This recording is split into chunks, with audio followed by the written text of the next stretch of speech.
Esse papo já tá qualquer coisa. Você já tá pra lá de Marrakech. Estamos de volta com o Pra Lá de Marrakech, programa que exibe as fotos e histórias do nosso grande aventureiro Tito Rosenberg. Tito hoje escolheu uma foto que eu acho que é o símbolo de uma era que ficou perdida, mas possivelmente a era mais admirada, pelo menos pelo pessoal que fez caça submarina, pegou onda, frequentou arpoador no final dos anos 50, início dos anos 60 e ali por diante. Eu acho que não tem foto que simboliza melhor essa que nós vamos exibir agora. Boa tarde, Tito. Boa tarde, Júlio. Como é que você está? Maravilhoso, uma tarde linda aqui na Praia da Pipa, um sol, quarentenado no paraíso. Está super bonito hoje. E tem onda. Olha, isso é muito bom. Aqui no Rio também tem onda, mas não posso nem chegar perto. Eu fui dar uma caminhada aqui no Chapadão e vi 5 pessoas lá na Lajinha, que é a melhor onda de Pipa, mas fiquei esperando um pouquinho, eu queria andar só, mas não vi ninguém pegou onda. Ficaram lá, deve ter onda, mas agora outros points estão dando onda. Bom, vamos falar então da sua foto. É uma foto que na época também não tinha muita gente pegando onda, né? Descreve aí a foto. É verdade. Essa foto, ela foi uma coincidência, porque apesar de parecer uma foto montada, você olhando bem assim, dá a impressão, pô, essa foto foi montada. Ele pegou, fez, você sobe aqui, fulano sobe ali. Não foi nada disso. Essa foto foi absolutamente espontânea. Essa foto é de um Ford Roadster, eu acho que era 1938, uma coisa assim, que o Penho tinha comprado. Era um carro maravilhoso, Ele curtia muito com esse carro. Nós já estávamos todos com recém-feito de 18 anos, então já tínhamos carteira de motorista, e o Penho já tinha esse carro, que era o maior barato, e ele tinha vindo esse dia para a praia, e estacionou o carro, aí subiu 1, subiu 2, subiu 3, aí ele resolveu dar um rolé, aí eu subi correndo na torre do salva-vidas, que naquela época era uma coisa informal, qualquer um subia pela escada, porque era amigo dos salva-vidas, e que eram todos brother, tudo amigo, gente boa, alguns até pegavam onda, e aí subi do alto da torre do salva-vidas, e eu consegui tirar essa foto por coincidência, quando ele deu um rolezinho ali, na época que carro entrava no arpoador, porque hoje nem isso pode fazer mais também, né? Então, eu tirei a foto, dei um clique assim super rápido, sem imaginar que essa foto ia se tornar um clássico. Foi capa de disco, foi publicada em várias revistas, na Trip, na Fluir, na Alma Surf, não sei, tantas revistas publicaram essa foto que até já enjoaram dela. Mas, como ela não sai há muito tempo na mídia, é capaz de alguns dos nossos espectadores não a conhecerem. Então, essa foto do Ford Roadster, do Penho, ela simboliza uma era de muita leveza, de muita vagabundagem saudável, entende? Onde as pessoas se dedicavam ao surf de maneira integral, né? Com todo o desprezo dos pais, que ficavam revoltadíssimos porque a gente ficava o dia inteiro na praia. Era uma época em que as meninas estavam começando a usar uns biquínis pequenos, e era muito legal, porque de vez em quando a PM chegava e prendia as meninas com biquíni pequeno. Você pode imaginar uma coisa dessa acontecer no Rio de Janeiro?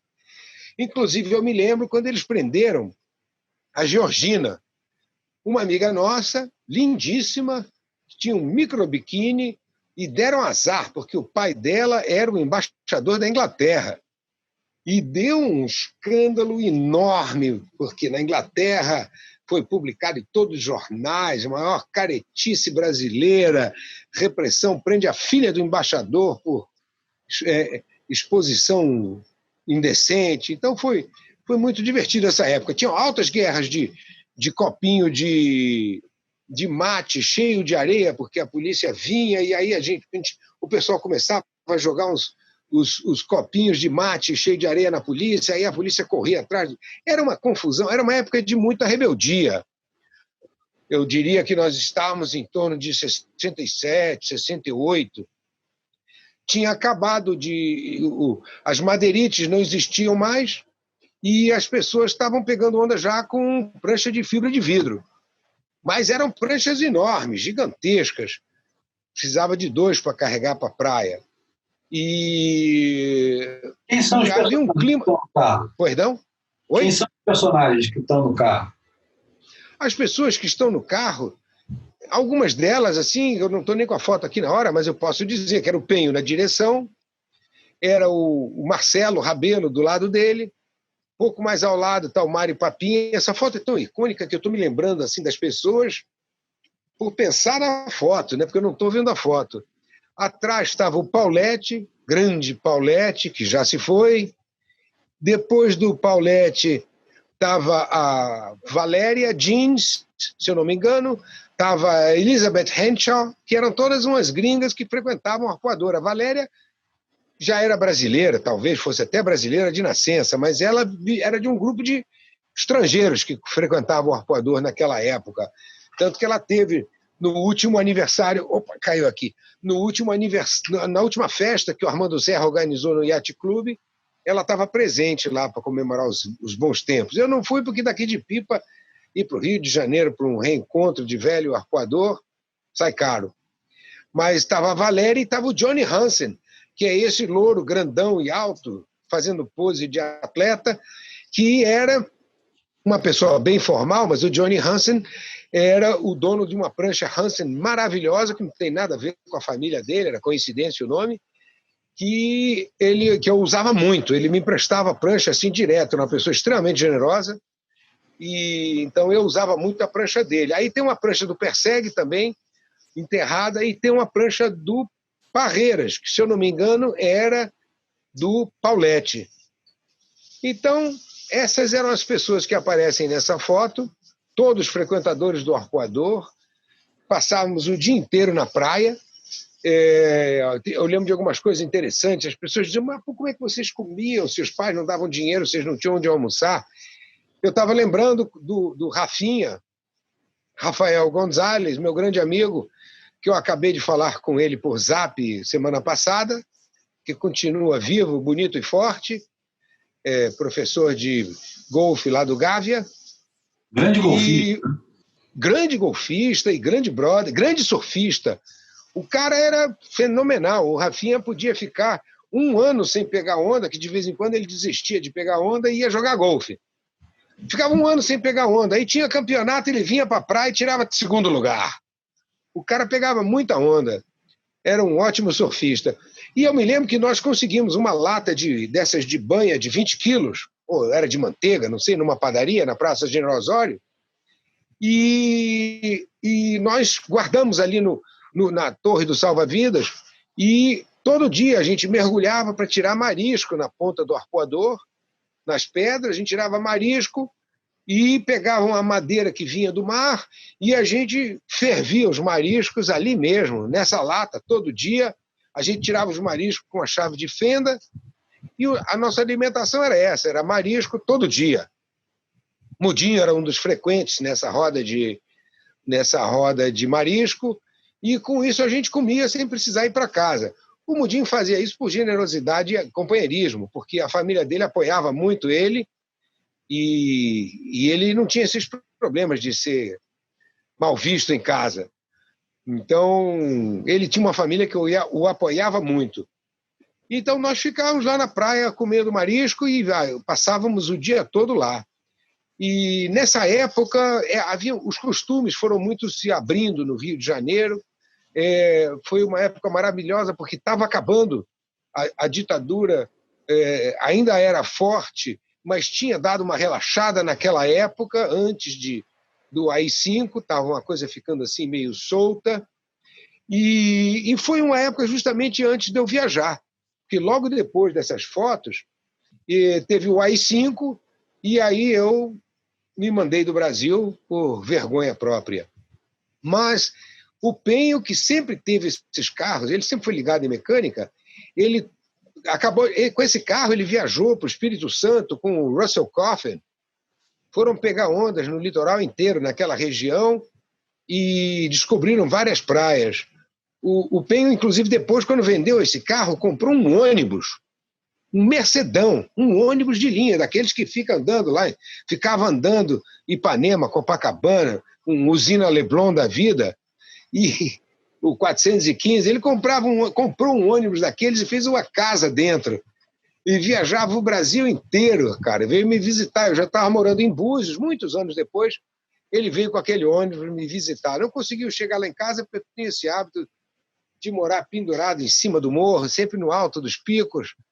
E aí o carro dele não conseguiu chegar, o ônibus dele não conseguiu chegar lá em casa. Mas o ônibus, ele viajava pelo Brasil com as pranchas e um puta ônibus Mercedes.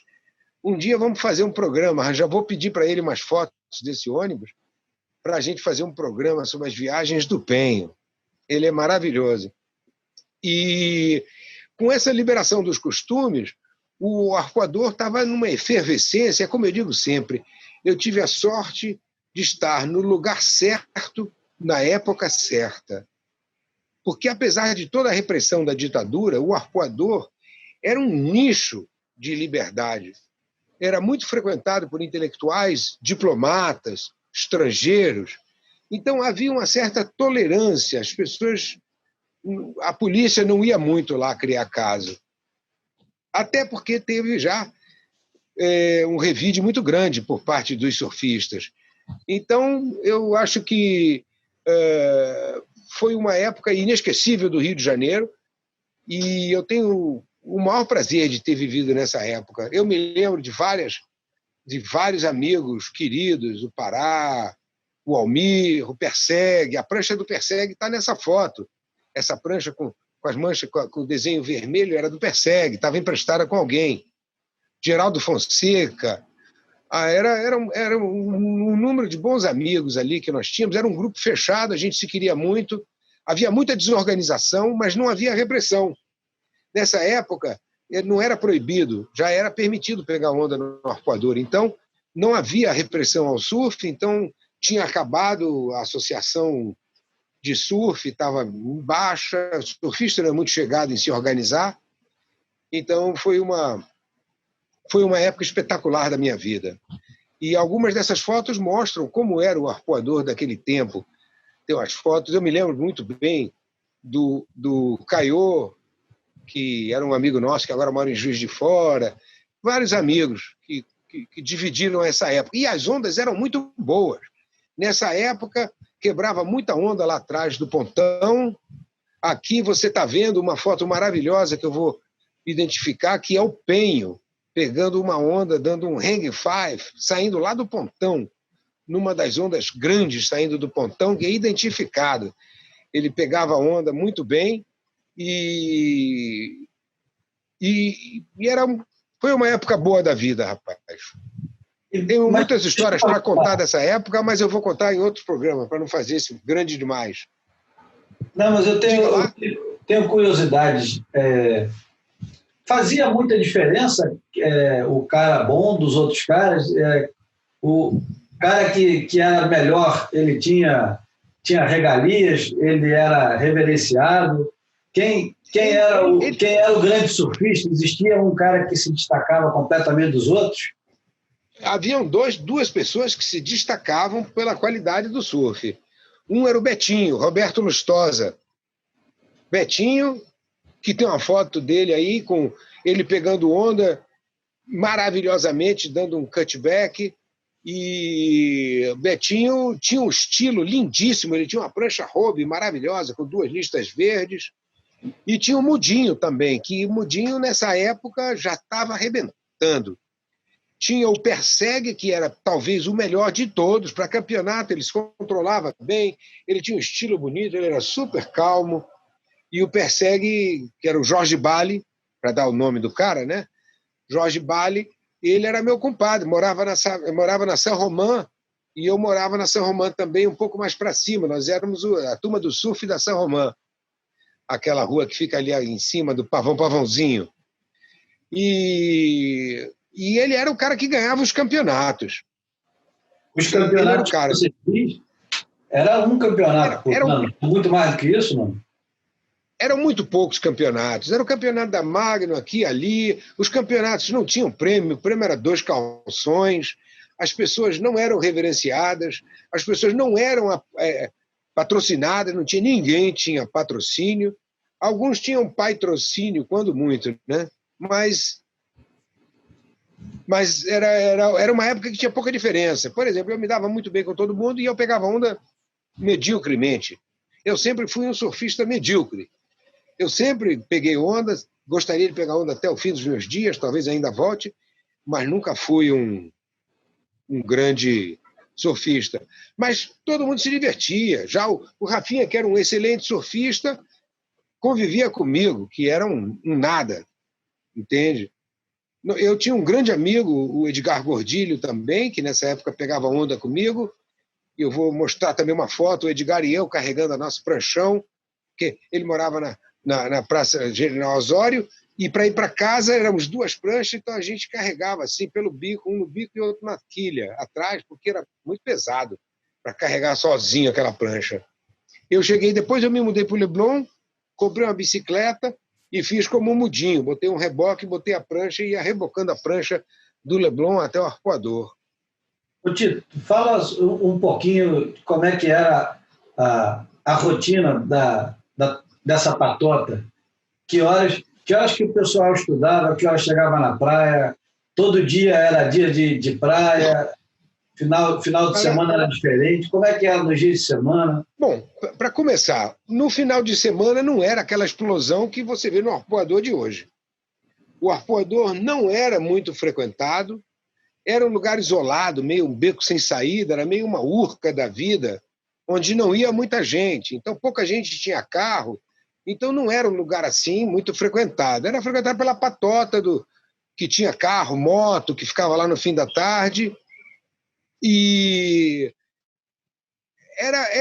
muitos de nós éramos vagabundos mesmo. A gente se dedicava a pegar onda, era uma vida de praia, de contemplação. Eu, com 16 anos, parei de estudar. Chegou uma hora que eu falei, chega, não dá mais, não vou mais estudar, cansei.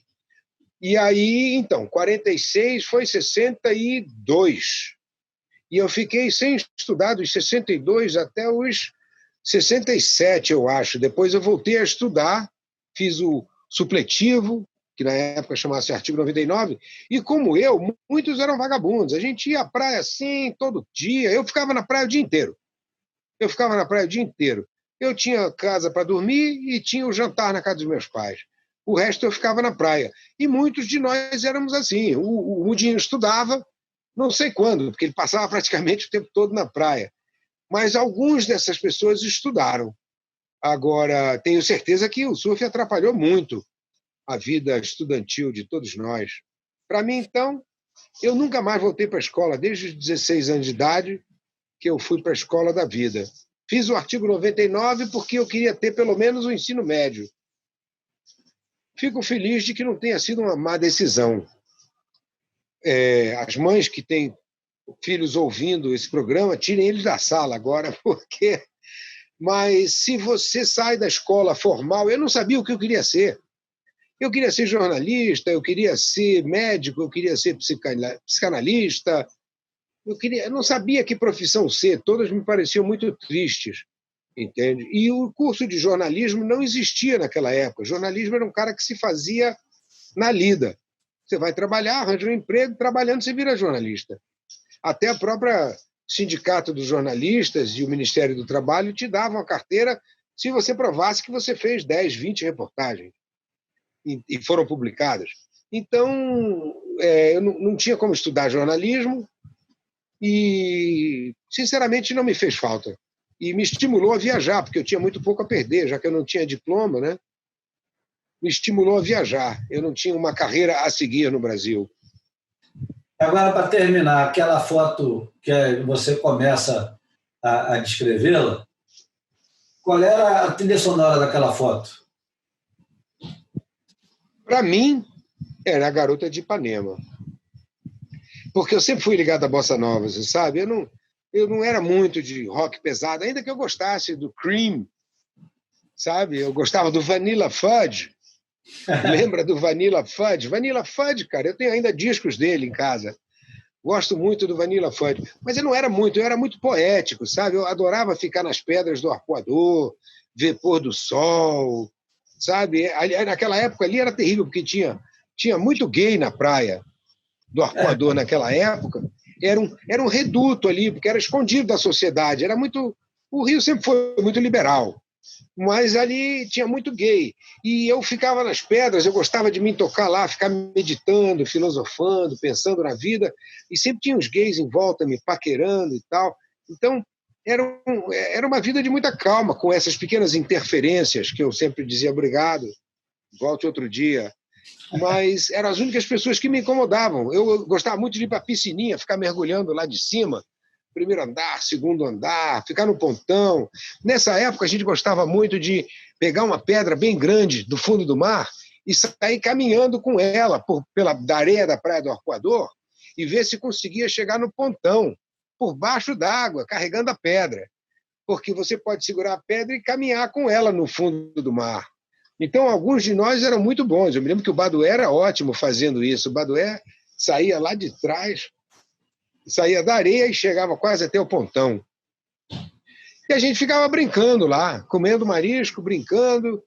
Não é? Nessa época ainda não tinham aparecido as drogas, estava começando a aparecer. E mesmo quando chegaram também não mudou nada. Não houve nenhuma mudança.